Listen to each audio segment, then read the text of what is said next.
नमस्कार, मी मानसी कांबळे. आपण पाहताय माय कोकण न्यूज 24. रायगड जिल्ह्यातील माणगाव तालुक्यातून एक महत्त्वाची बातमी समोर येत आहे. खांडपाले गावातील बौद्धवाडीकडे जाणारा पिढीजात सार्वजनिक रस्ता अतिक्रमणामुळे बंद झाल्याने स्थानिक नागरिकांमध्ये तीव्र नाराजी निर्माण झाली होती. या पार्श्वभूमीवर बौद्ध समाजाने तहसील कार्यालयासमोर उपोषणाचा इशारा दिला होता. मात्र तहसीलदार आणि गटविकास अधिकाऱ्यांच्या लेखी आश्वासनानंतर हे उपोषण तुर्तास स्थगित करण्यात आलं आहे.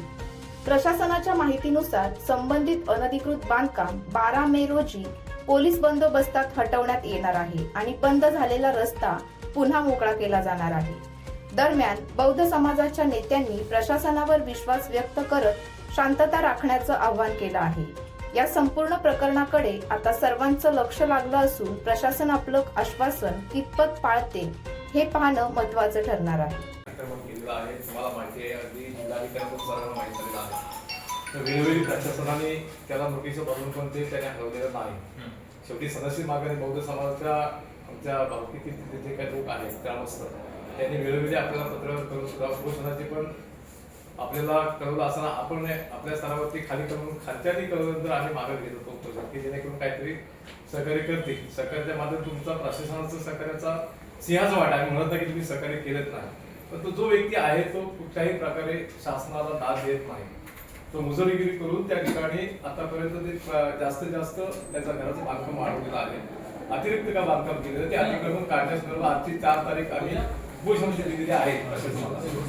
आणि त्या निमित्ताने आमच्या खंडपल बोलवडी सर्व ग्रामस्थ आणि तालुक्याचे सर्व सामाजिक कार्यकर्ते या ठिकाणी आलेला आहोत. तर आपली भूमिका काय आहे की आम्ही 4 तारखेपर्यंत तुम्हाला गेल्या 8 दिवसापूर्वी पत्र केलेलं आहे. आपली भूमिका काय ती फक्त आम्हाला सांगा. गावातील लोक देखील ते सांगायचे की तो वाढवतो त्याला आम्ही काही करतो. आता इथे एकट्या व्यक्तीला गावातील लोक आणि थोडंसं तणाव त्या ठिकाणी वाढत आहे. माझं म्हणणं आहे की तुम्ही अतिक्रमण काढणार ह्या गोष्टीवर शिक्कामोर्तब झाला पाहिजे. आणि जर तो शिक्कामोर्तब झाला असेल तर आमच्याकडे सहनशीलता आहे की आणखी एवढे दिवस काढले तर आम्ही आणखी थोडे दिवस काढू. त्याचा काही प्रश्न नाही. परंतु तुमच्या शासनाकडून त्याच्यावर शिक्कामोर्तब झाला की आता तुम्ही पोलीस प्रोटेक्शन मागितलंय म्हणजे निश्चितपणे अतिक्रमण काढणार अशा प्रकारची आमची भावना आहे. आणि साहेब दुसरी गोष्ट अशी आहे की आम्ही तुमच्याकडे का सांगता येतो की तुमच्याकडे मॅजेस्टिक पॉवर आहे. तुमच्या अधिकार आपल्याला आहे आणि आपल्याबद्दल लोकमत देखील फार चांगलं आहे की आपण रुजू झाल्यापासून लोकांच्या मध्ये एकदम भावना चांगल्या, आमची बद्दल सगळ्यांच्या भावना चांगल्या आहेत. मॅडम देखील पॉझिटिव्ह आहेत. पण थोडी राजकीय हस्तक्षेप होतोय. जर राष्ट्रीय हस्तक्षेप होत असेल तर मग आम्हाला राजकीय हस्तक्षेप करायचा आहे की काय, तर मग आम्हाला देखील त्या पद्धतीने करावं लागेल. आमचे वरिष्ठ असतील, आठवले साहेब असतील किंवा आणखी कोणते साहेब असतील किंवा आमच्या मोरे साहेब गेले होते तटकरे साहेब, तर आम्ही कुठं काही करत नाही. तर कुठलाही हस्तक्षेप आपण न करता हा 10 वर्षाचा अन्यायाचा प्रश्न असेल. एकच उदाहरण तुम्हाला येतं की तिथे डेड बॉडी तिथून ॲम्ब्युलन्समधून उतरावी लागते आणि तिथून न्यावं लागतं किंवा पेशंटला उचलून तिथपर्यंत आणावं लागतं. ही एक गोष्ट आहे. आणि 2016 देखील भांडणी झाली होती. मे महिन्यात टंचाईग्रस्त भाग झाला होता. तिथं टँकर चालला होता आणि तो टँकर जात नव्हता आणि त्याच्यामुळे तिथं तणाव वाढला होता आणि त्याला तिथं भानगड झाली होती.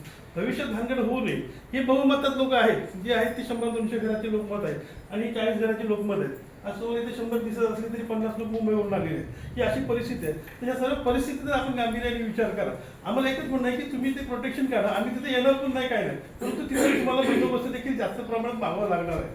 दुसरी गोष्ट की हे सगळं होईपर्यंत बाकी सगळ्या ज्या फॉर्मॅलिटी आहेत, कलेक्टरच्या परवानगीच्या असतील, तुमच्या आदेशाच्या असतील, त्या फॉर्मॅलिटी प्लीज पूर्ण करा. म्हणजे 4 दिवसांनी 8 दिवसांनी काढलं तरी चालेल. आमचं त्याच्याबद्दल काही मत नाही.